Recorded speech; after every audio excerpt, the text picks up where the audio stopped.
Hello, it is Reviews Day Tuesday this week. It is the Quiet as Mouse Book Club, and I am reviewing The Epic Adventures of Lydia Bennet by Kate Rorick and Rachel Kiley. So this book is a sequel to the book The Secret Diary of Lizzie Bennet and the web series The Lizzie Bennet Diaries. I will put a link to my review of The Secret Diary of Lizzie Bennet below, and I will also put a link to the web series. The book is set in the fallout from the Lizzie Bennet Diaries, when Lydia is trying to pick up the pieces and sort her life out. She wants to get her associate degree so that she can study psychology. One of the things I love about this book is that you get to revisit the characters, you get to see what they're up to after the end of the Lizzie Bennet Diaries. We get to check in on Mary and Jane and Bing and Lizzie and Mr. and Mrs. Bennet, but most importantly we get to check in on Lydia, who out of all of the characters in the Lizzie Bennet Diaries had the least closure. She had the least happy ending, and she's a good narrator of her own book as well. I enjoyed getting to hear more of her voice and getting to know her as a character and getting to know the new Lydia, because Lydia has been changed by the events of the Lizzie Bennet Diaries. She's more grown up, she's less trusting, she's trying to be responsible, and she's kind of stuck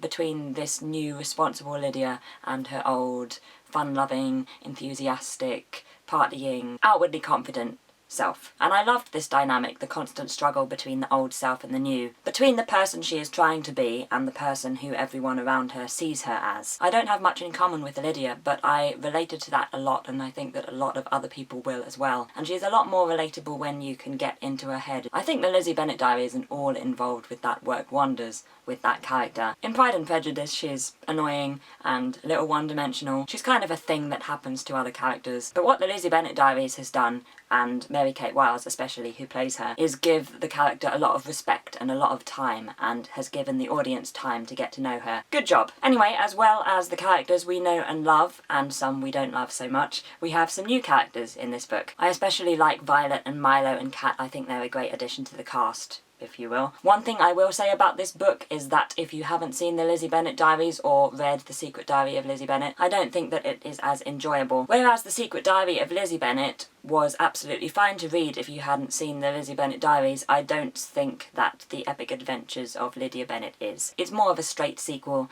and I don't think it has enough impact or enough to hold the attention if you're not already invested in the characters, or at least know what Lydia has been through. But as a sequel, and for a fan of the Lizzie Bennet Diaries, I think it's great, and I'm a lot happier leaving the characters here than I was at the end of the Lizzie Bennet Diaries. It gives Lydia some closure, and it gives us some closure as well. So I will give The Epic Adventures of Lydia Bennet 4 out of 5. So what are the next books I will be reviewing? On the 17th of November I will be reviewing Harry Potter and the Philosopher's Stone, the illustrated edition, and then on the 1st of December I will be reviewing The Talented Mr. Ripley by Patricia Highsmith. I would love to know what you think about The Epic Adventures of Lydia Bennet if you have read it. I hope you have a great day, and I will see you on Friday.